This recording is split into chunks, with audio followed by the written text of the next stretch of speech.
Welcome back, everyone, to the Mic Check Show. As I always say, it's a special episode, but this one's even more special because instead of football, we're going MMA, and we got a champion on our hands. And that champion is Gabe, the Wild Rose. How do you say your last name? Durocher. Durocher. Yeah. Awesome. I'm terrible with names. Everyone knows it. It's okay. Even though we're family, so everyone knows we're cousins. Yep. I'm still awful with names. So, how you doing? I'm good, man. How are you? Not too bad. Feeling old, but that's how it is. So, of course, I have these questions set up. How did you get the name Wild Rose?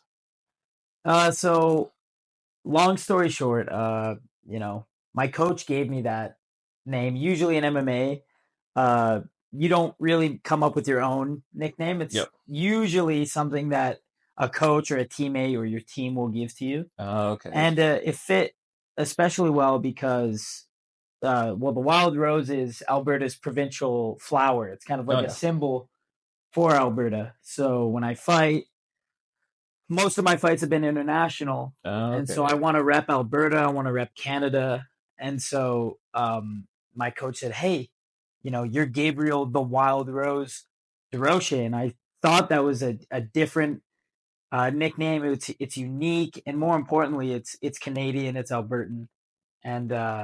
And so it just sort of stuck, and I've been going with that ever since. Okay, that's pretty cool. So I wonder, so your last fight that you did, my brother and I were looking at the nicknames. There's one guy's name's Raw Dog. So we're like, there's some interesting ones, bro. They're not all super catchy, but some of them are funny. Yeah. Some of them are really different, and that's kind of what makes the sport really great. Is that you get a lot of different personalities, we should say. Yeah. Oh, that's 100% sure. So I definitely don't want to know why his nickname is. Yeah, I don't think I want to know either. There's another one. It was Action Barbie. Action Barbie. So when she was coming out, we were hoping that her music was going to be like Barbie Girl. Right. We're sadly disappointed, but I think she picked the right song. Right. And speaking of which, yours is the Foo Fighters Everlong. Yep. How did you come up on that one? I just love that song, man. Yeah. You know what I mean? Not a whole lot of symbolism behind that song, but I listened to that song a lot when I was a kid with my dad, and it's just like something that really gets me amped. You know what I mean? It just always has. I love Foo Fighters. Yeah. Foo Fighters is a great band. Yeah, of course. And just classic. And I haven't always walked out to that song, but for the last couple of fights, it's been Everlong. I think I'm going to keep that going. I think so. That song. Yeah. So I like to know about the beginnings, your journey through this whole thing. How did you get into MMA? Because I never thought like you as a kid would go down that path. Yeah, for sure. It's a little different. You know what I mean? I think, I'm one of the only ones in my family, my dad's side and my mom's side, that does this. So it's definitely a little different. And how it basically started was in Strathmore, there wasn't a whole lot of activities to do. I was always such a small kid. Hockey wasn't really on the table. Never really thought of football. Most team sports I just wasn't interested in. But one thing that was true is that I had a lot of energy and I needed to be doing something, my dad said. And right near our house, like a 2-minute walk, was this Taekwondo gym. Okay. And so he started sending me there. And I just loved it, man. And so that's kind of how it started. But that's just Taekwondo. Taekwondo is not super MMA applicable. Yep. And we didn't really have anything else in terms of martial arts. But so I started that when I was about 7. Okay. And then when I was about 13, an MMA gym opened up. This local fighter named Justin Schmidt opened up this MMA gym. And that's kind of where I got into MMA, because I used to watch UFC and I loved it. I always loved it. I thought it was super cool, but from a small town, not really a lot of opportunity. And so that kind of opened the doors to being able to train and sort of get involved in that sort of community. And I'm pretty thankful for Justin for opening that. I don't know what I'd be doing if he didn't do that. So I could if he didn't do it, we might not be sitting together right now. So sure, who knows where you'd be right now? Yeah. Speaking of UFC, what is your all-time favorite fighter? Oh man, this hard. This is gonna be a hard one. As a Canadian, it's easy to go with George St. Pierre. Oh yeah, of course. And of course he's up there. Yep. George St. Pierre is one of the greatest of all time. Canadian, super great ambassador of the sport. There's so many things I could say, but lately, I swear, since the UFC came to Calgary in 2018, I believe, I went and saw this card live. Dustin Poirier fought on that card, and I gotta say that guy's probably my favorite fighter. He's just such a warrior. Like, how could you not respect and think that guy's one of the best? Yeah, true. I definitely don't follow as much anymore. Right. Kind of with just growing up, I just with time and stuff. Yeah. Because as a kid, like, okay, baseball, basketball, football. My hands were in everything. But now Just I'm so like, many sports, man. I know. Just work. Yeah, just life. Yeah. For sure. Anyways, so of course with the martial arts, there's a ton of them: kickboxing, Muay Thai, jiu-jitsu. What is your specialty? I always like to say, and one of the broadcasters and commentators for the last fight I was in asked me that same question. He said, "Gabe, what do you specialize in?" Because they interview you before the fight so that they have stuff to talk about. And I said, I don't like to say that I specialize in anything. I like to say that I specialize in everything. Okay. I don't necessarily have a specialty because I specialize in being a mixed martial artist, because at the end of the day, that's what the sport is. True. And I think that as MMA evolves, the age of being a specialist is starting to die out. I think everyone can mix it up pretty well. And I think that's the way you have to be in order to progress in the sport. So as best as I can, I'm trying to be someone who can mix everything together. And I think so far I've done a pretty good job at that. Okay. How do you juggle all that? Because I know it's like you start at one gym, but you just like kind of move around a bit just to learn to learn every individual sport. Yeah. Well, it's this is what makes the sport so tough. You gotta get with a good gym, you gotta get with a good program, then you gotta make sure that you're not lacking on the grappling or the striking and the wrestling. It's difficult to juggle, and that's what makes the sport so hard, because you're not just doing one sport, you're doing multiple, right? Oh yeah. And so luckily I have, and this I must be just blessed somehow, because I managed to find just the best wrestling in Canada. My wrestling team, I work with amazing coaches in my wrestling, a whole family of wrestlers, Coach Corey Coles, Christoph Coles. It's just a family of like 11 kids who are all national champions, and they're just super good wrestlers, and they taught me everything I know, and they've given me most of the traveling opportunities that I've done, and wrestling opportunities as well. So I managed to find them and get my wrestling to a good level. So I'm blessed with that. And then for my striking, I managed to find my striking coach, Jake Peacock, who's a very high level striker. He's actually in one championship right now. Damn. And just by luck, you know what I mean? I didn't spend a whole lot of time bouncing around to different gyms. I knew that I needed to find a gym in Calgary to get more opportunities and training partners. Immediately I found Coach Corey and Coach Christoph, who have helped me, were instrumental in my acceleration of my skills and success so far. And I also just Google search, I need to find a kickboxing gym. Found Jake Peacock all at the same time, and that's just been incredible for my striking as well. So the grappling and the striking, it's just all about having a good team around you. Okay. So you didn't go into the streets and start fighting people who practice your striking? Luckily, I didn't have to. And also, I'm guessing you got thrown around quite a bit learning wrestling. The learning curve was tough. There's no doubt about it. When I first started, I was horrible at wrestling. I even remember a time I went to this place called North Idaho College for a training camp. And right on the grass, I had a jiu-jitsu match against this 14-year-old. I was like 16 at the time. I had a jiu-jitsu match against this like American kid.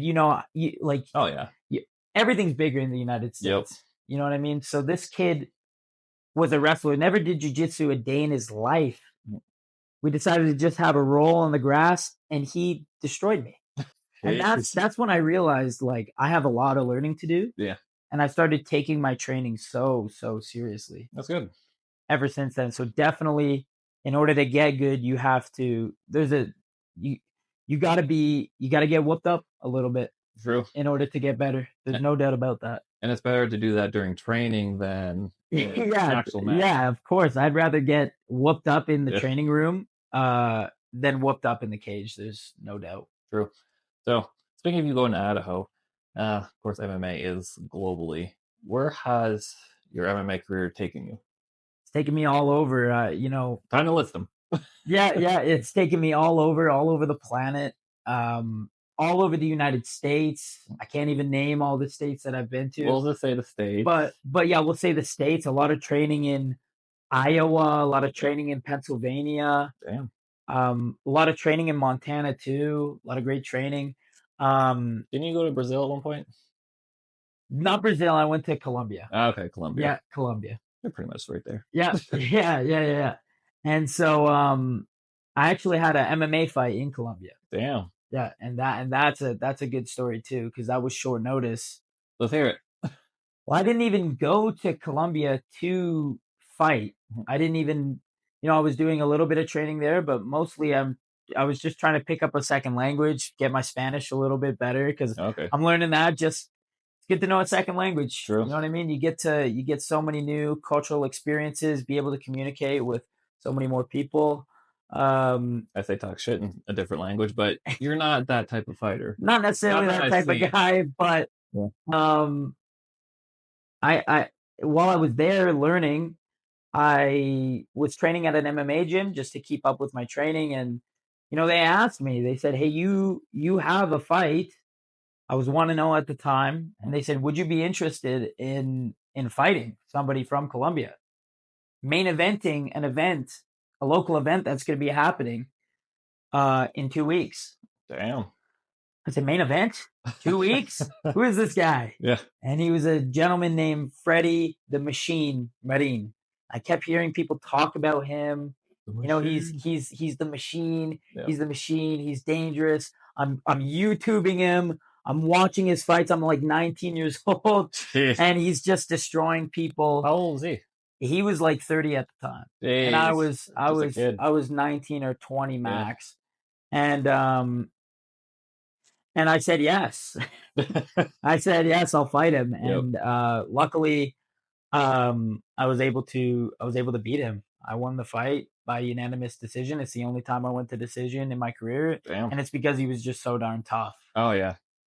Especially experience there. Yeah, a lot of experience. I mean, I had to push hard. I had to face definitely some adversity and in order to get that win. Damn. Well, speaking of adversity, of course, you're still young in your career. I'd say so. Have you experienced any adversity, and how do you get through it? Of course, in MMA, you're going to be facing various degrees of adversity all the time. Yep. In the training room, in a fight, in life. True.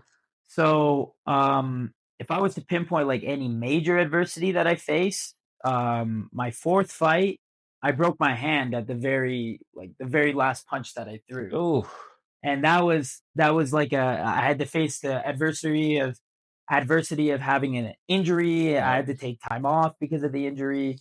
Still, of course, doing everything that I can while being injured. Weight training. I had to just switch up my training a bit. Adversity is good as long as you're able to, make the most of it.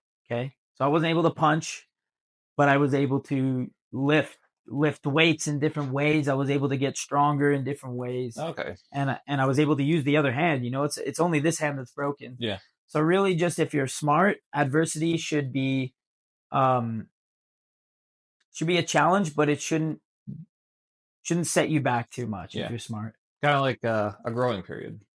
A growth period. Yeah. If you could find a way to grow from adversity, you're ahead of the game for sure. Okay. A lot of people would just sit out and wait for the hand to heal. Yeah. But I decided to try to get better in other ways during that time. Yeah. At least then do something stupid and kept trying to box and Yeah, no, throw that fists. the doctor said do not do that at all. Yeah, so I decided to listen that time. That's good. Because that reminds me of, okay, I'm going full anime nerd here. I Yeah. watched the boxing anime, I think it was like Ippo. Oh yeah. Anyways, he broke his hand and like he had to sit out, but he didn't. Instead of like letting it heal, he got like injections in his hand. Oh yeah. Yeah, you're like, if you keep fighting, you're gonna shatter your hand and never box again. Hey, did he keep going? Uh, he got close to the limit. Right. Yeah. Right. Hey, So, you know so when you what? say you broke your hand, that instantly made me remember that. I mean, hey, in anime that's pretty badass, Yeah, but in real life, it's dumb. unfortunately, that would be a very silly decision in my Yeah, opinion. because I think he was still in the amateur division, but like that competitiveness, Right. it's like I have to fight that Yeah, that guy. mindset, and definitely when you're out for long periods of time. I was out for a few months, Mhm. and you do feel like you want to get back in there. You do want to push the limits, and it's actually the most disciplined people are not the ones that continue to let's just say push past the limits, knowing they're going to make the injury worse. Like I want to get Yep. back in there and go full out training. You know what I mean? Use this hand and potentially make it worse. The Yeah. most disciplined people are the ones that are smart enough to let yourself get the rest that you need Oh yeah. and find different ways to train instead that are potentially more boring, Yeah. less engaging, but still valuable. Yeah. Which is good. Yeah. Yep. So right now you're still in the amateur division, correct? Yep. Still amateur. Okay. So I didn't fully do my research, should have, but I saw on Facebook and stuff that you're ranked #1 in the amateur division. Is that all of Canada? Yeah. So I currently on the Tapology rankings, I'm ranked number one flyweight amateur in Canada at the moment. Damn. And flyweight is 155 pounds? Oh, I'm way lighter than that. 140? 25. 20. 25. Jesus. Yeah, no, that's all right. You know what's That's funny? all right. Because I am about 210. Respect. So I got like 100 pounds on you. Yep. But you Yep. still beat me. No, well, It's funny because I was talking to my brother about that. Like, yeah, I may have 100 pounds on him, but if I have to fight Gabe, I'm just going to go limp and lay on him. He's like, you can't lift me. yeah, I'd have to try to bench you off me. Yeah, of course, that'll never happen. Right. So, speaking of that, of course, your goal is to become professional, correct? Yes. Yes, How that is does cool. that work? Because I didn't know about the different divisions until your fight. So, how do you become a professional? Well, it's actually pretty simple. Yep. You don't have to go through all the amateur fights if you don't Okay. want to. Oh wow. If somebody wants to, they could just never fought a day in their life. They could just say, "Hey, I'm gonna take a professional fight."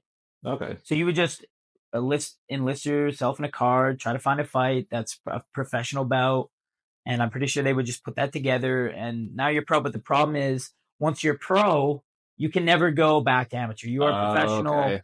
for the remainder of your career. Yep. So people often decide to have an amateur career in order to get the experience Yep. and go through the adversity and potential losses before they get to pro. That way, they're just so much more equipped to deal with the level of competition. Yeah.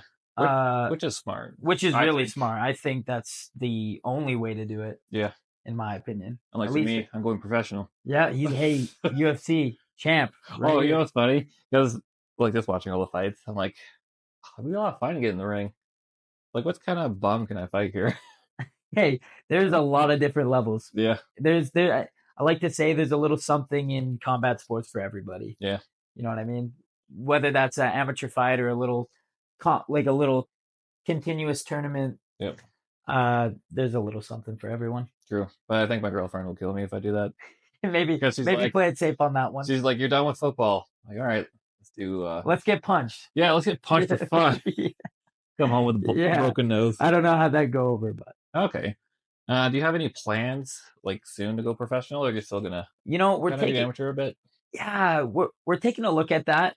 It's definitely an option. I would like to get 1 or 2 more amateur bouts before then. Okay. But I think we're hitting a point where it's starting to make sense to look at entering the pro circuit. Yeah. It's something that I would really like to do. Start pushing towards the UFC. Yeah, let's go. But you don't want to rush it. No. You don't want to rush it because all these, I've had a fair bit of success in the cage so far, but that can also be a curse. Oh, yeah. And here's why I think that. I haven't faced actually too much adversity in the cage so far. I haven't had any wars where I've had to really dig deep and fight out of positions after almost getting finished, or I haven't had to face that kind of adversity where I'm getting hit a lot and I have to really use grit and just pure will to fight through. I haven't had those kind of fights yet. Yeah, they've been pretty short. So I would rather, if I can't, is what it is. I have faith in my skills, and I have full faith that I'd be able to handle myself in that situation, but you never know for sure until you do it. And so I would like to have a few more amateur fights before I go pro. Okay. That way I don't have to find out, at professional that, there's, some of your life. If I have what it takes to really fight a war, even though I really know I do, I would like to get a little bit more experience, because the one thing that I'm lacking at the moment is cage time. Yeah, true. Is cage time, right? And a lot of these amateurs go all 3 rounds consistently. Yeah, I have not. You've been so kind of cleaning up. If there's one thing that the pros in Canada have on me at the moment, it's experience. Yeah. It's cage time. And I still believe that I can beat them. Yeah, of course. But I want to be as good as possible. So getting a little bit more experience could not hurt. True. Yeah, because watching your fight, in some of them, you notice the skill level, like the difference between you and them. Right. And for you, it's more like you have more experience. That's why you're kind of sweeping everyone. Which kind of leads me to the next question. Because your last fight, it was the fighter you're fighting was kind of last minute, correct? It was. I only found out I was for sure. Well, let's go back a little bit. I was going to have a title fight rematch versus somebody I already fought. Tough guy, good wrestler. Yep. He unfortunately pulled out with an injury. Okay. And so we were looking for replacements. I was like, all these people bought tickets. What am I gonna say? This is a shame. It's part of the sport, obviously, but you can fight my brother. Kyle, come on, man. I'll fight. I know he will. Beat me up too. Respect. Just turtle the whole time. But luckily they were able to find somebody who actually fought like a few weeks prior to this fight. Okay. He fought on a different regional card, and had huge success in that card. He's a good wrestler. Used his wrestling to defeat this good striker, and respect for him for stepping up. Yep. I think that was big of him. And he was a last minute opponent, and I'm glad we were able to. Luckily, the styles were the exact same for both opponents. Both good wrestlers. Yeah. And so I'm glad I was able to implement the same game plan. Didn't really have to change much. Okay, that's good. Speaking of which, so going into a fight, you study your opponents, correct? If you have the film. Yeah. So that's actually such like this is a good question, because this is actually such a huge part of preparing for a fight, in my opinion, at least in this day and age. You know what I mean? It's almost foolish to go into a fight without doing at least trying to do a little bit of research on your opponent. Yep. If I'm just going in blind, I don't know what to expect. And in a sport where there's so many different variables and possibilities of the type of fighter you're going to face, you're going to want to do some research and definitely watch video and see what moves they like to do, what their style is. Yeah. Are they finishing fights? Are they, things like that. And so every fight that I've had so far, I've at least tried to get some research on.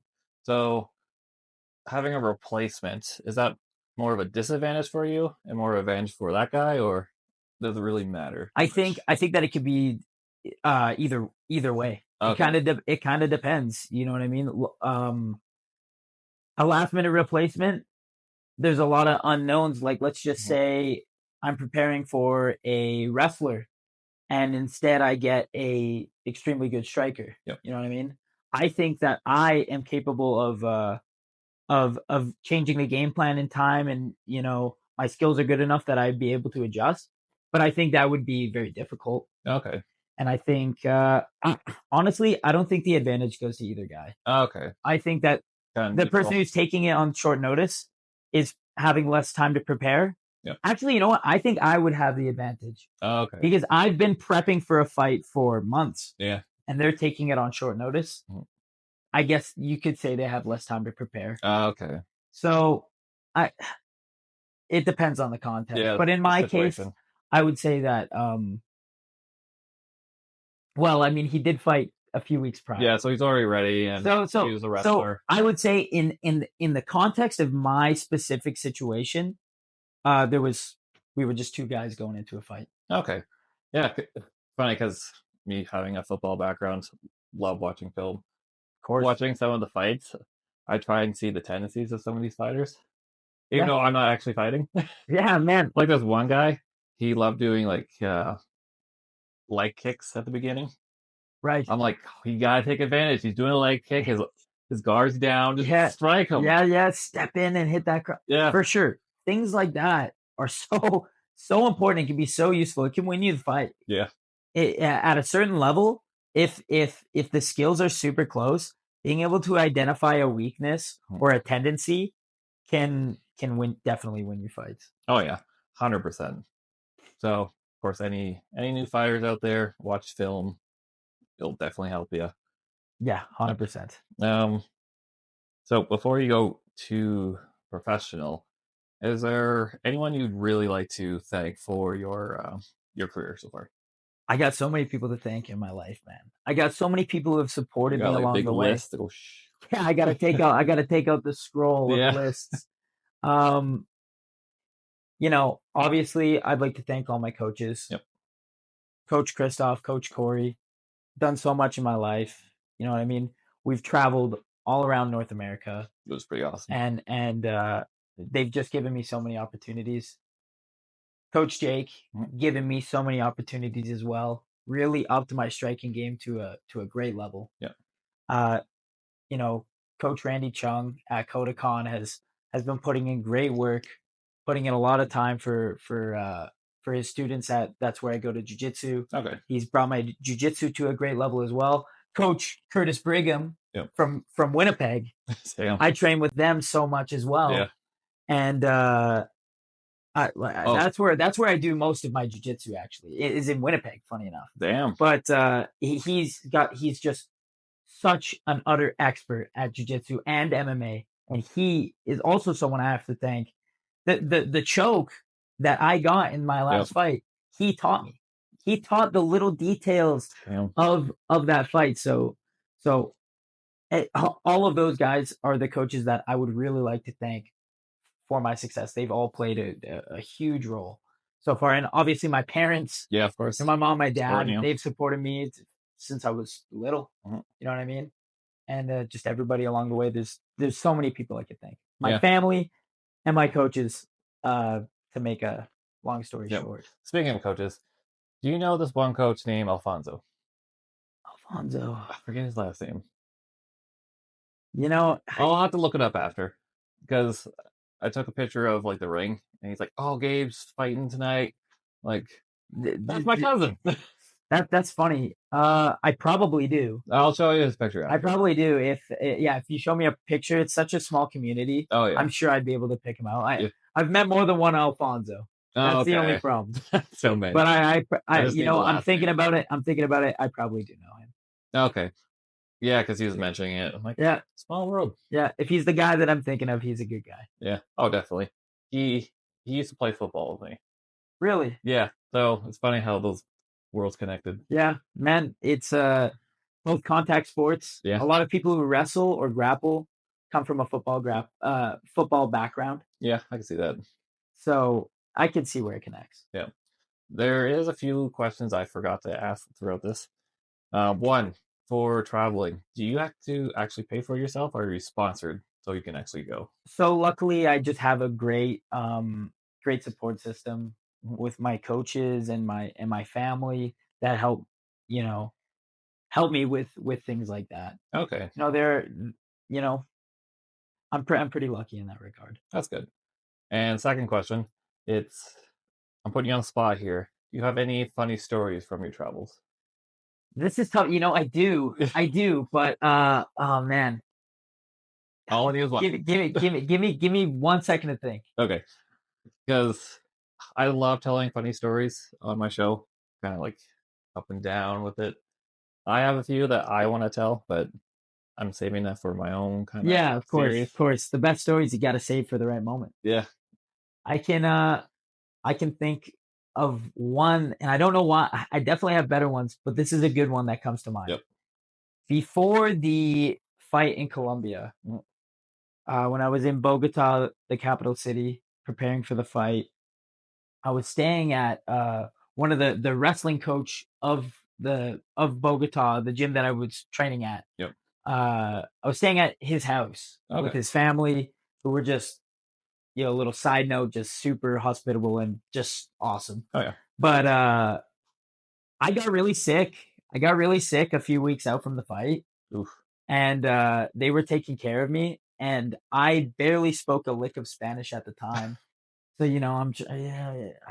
I was like a week out, super sick with the flu. Jeez. 1 week out from the fight, and they're helping me, and they're bringing me all sorts of different like teas and like different herbs and stuff to help me get better. And they would talk to me before giving me whatever sort of medicine they were about to give me, and I wouldn't understand what they're saying, but I would take whatever they put in my hand, and I would take it. And one day, the coach, Wilder's wife, Stephanie, came into where I was, at the time, and she handed me some ginger, and she said something before she handed me the ginger. And I just took a massive bite of the ginger because I was like, oh, this is gonna help. Yeah. And she looked so confused. And it turns out it was for the tea she was making me. Oh, geez. And I just randomly just started eating the ginger. At the time I felt super embarrassed. But when I think about it, actually, ginger has a lot of health benefits. But definitely that was for tea and not for eating. Well, it helped you anyway, though. Helped me anyway. Maybe that's why I won the fight. Was from the ginger. There we go. Bite of ginger. Ginger power. Ginger power. Jeez. Okay, so your last fight, you won the title. What title is that? So that title for my last fight was for Calgary's local show. Okay. Local promotion called Absolute, and it's their amateur 125 title. Okay.